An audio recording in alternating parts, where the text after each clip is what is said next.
welcome. In this video we're gonna analyze Paul Butler. He'll be facing the monster Naoya Inoue for the undisputed championship of the world.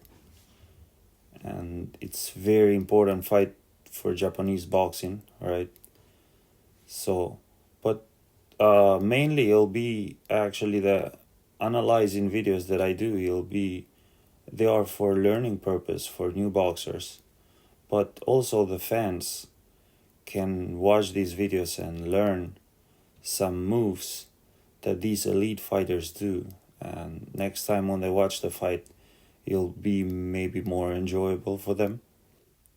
Now, I'm gonna run the fight through where I think it's worth pointing out and point out the movements. And if the move it's kind of cool enough that deserves some detailed explanation, we're gonna go in details, all right? Here, Butler is parrying the jab coming to the body, and he leaves himself open upstairs. Butler could tell that the jab is coming to the body because Sultan went low before throwing it. That could be a feint if you want to feint it like that. Same here. What Maidana did to Broner.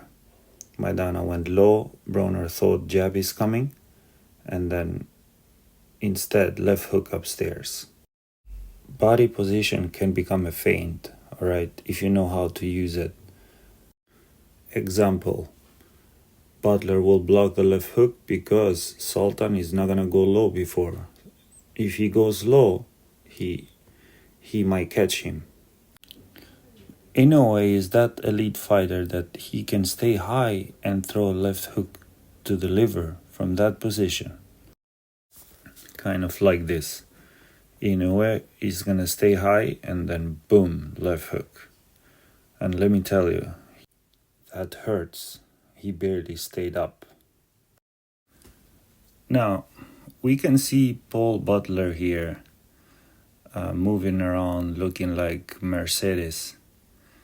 Nice feet and a lot of movement, right? The thing is that Sultan here, it's slower than Butler. That's why. We saw the Rodriguez fight. He wasn't moving that well. The reason being is Rodriguez is a very good boxer. And when Rodriguez went up against Inoue, you could see the difference in speed. So I don't think that Butler can move like this against Inoue, all right? Here, Butler stepping back, exiting to the right. Sultan, he has a good idea. He tries to cut him off, but he's too far, all right? And I don't think he does a good job cutting the ring off, you know what I'm saying? Cutting the ring off type footwork, it's kind of complicated. It seems simple, but it's difficult, right? And actually, that's one thing that I always try to teach to young kids, the importance of cutting the ring off and the distance to do that, right? You gotta stay one step distance from your opponent. What that means is if you step once, you can hit him, all right? Keep the pressure one step distance, right? If you get closer than that, like inside, you gotta move your head, all right? So you don't get hit. Watch Inoue being like Maloney's mirror effect. Maloney goes to his right, Inoue cuts him off, goes to his left. Maloney comes forward, Inoue steps back. All right? He goes to the right, Inoue cuts him to his left. And always being in front of him, all right? And sometimes if Maloney throws and you are too close, you gotta move your head, as Naoya is doing right here. You know, when you're close, you gotta make sure you move your head, because you're gonna get hit. Here again, Maloney to his right, Inoue on his left, and pivoting with him, you see. All right, you are in front of the opponent and you are one step distance between you and the opponent. And what I mean about one step means that if I step, I should be able to touch him, all right?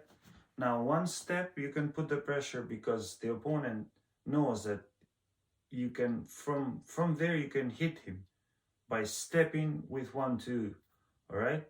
So keep the pressure, one step distance, and then if the opponent pivots to his right, you pivot to your left, and if he moves laterally, you move with him, all right?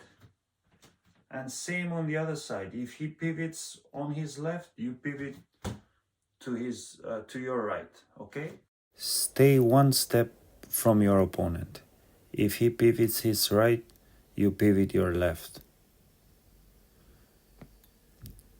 If he goes back facing you, go back to your boxing stance. When he pivots his left, you pivot your right. All right? And then if he steps forward, you step back, maintaining one step distance. When he moves laterally, you move with him, always maintaining the same distance. This way you're going to put the pressure and make him do something that he didn't plan well, right? Step back, but sometimes you don't step, let him step, and you just move your head and you can counter him.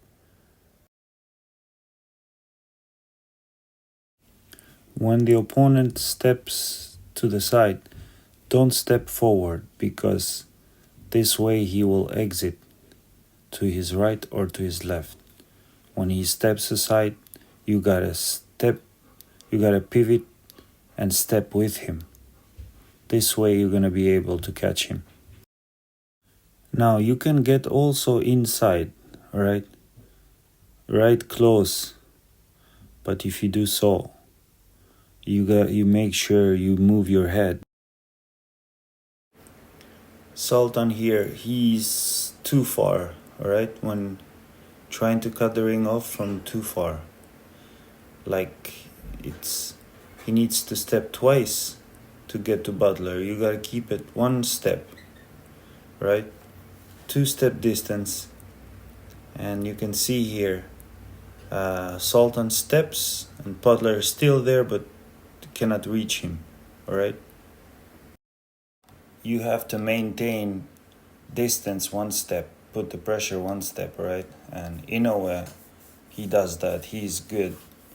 He has a very good sense of distance, right? He's not gonna stay too far. Right here, again, Paul Butler trying to parry the jab, right? So he could be open for a left hook. Now Butler has a habit of moving the guard up and down, and he does that very often actually, right? So I think Inoue will take advantage. Now Butler here, he's moving very well, of course, comparing to Sultan, right? When he faces Inoue, it'll be different game. But the footwork and foot speed will be the difference maker for the next fight. Alright? So I'm expecting Inoue to be faster on his feet, and if not, he will cut the ring off. Here Butler, he's gonna catch and shoot. It's a combination that when the opponent throws, you block it and you return with the same hand. And how it works is that as soon as you block the shot, you come back with a left hook. soon as you touch, pa, come back with the left hook, okay?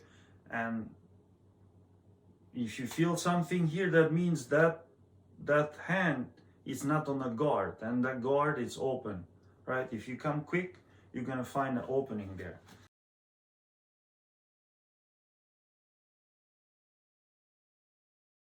The catch and shoot counter uses your, because your hand traveled kind of far from here to hit, and then coming back, it's kind of far to bring it back. Even if you try, the left hook arrives faster. Now, you can avoid that by not covering with your hand, but covering with your shoulder, because shoulder is right here. And how you do that, you make it as a set move. You hit block, you hit block. So you time the left hook.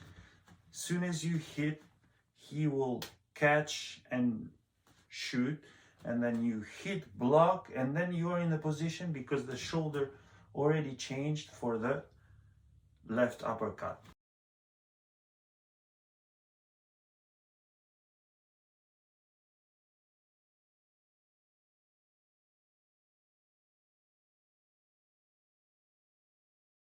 I know throwing combinations, it's fun, right? But you're not going to be able to do that if you're not in a position to throw, right? You can train all you want and you can be fast throwing combinations, but if you don't have good footwork and if you're not fast on your feet, you're not going to be able to be in a position to throw the combination, right? You'll be like having very good fishing gear, but the sea or lake is kind of very far and you don't have a car to go, right? There is no point. So that's why I'm trying to actually show the footwork, but maybe more the point of the video is putting value to the footwork, all right? And show the difference of a good fighter and a pound for pound fighter. What makes a pound for pound, you know? It's not just simple power, but it's the smarts and the effort that they do learning these detailed footwork, right? Things that other people neglect.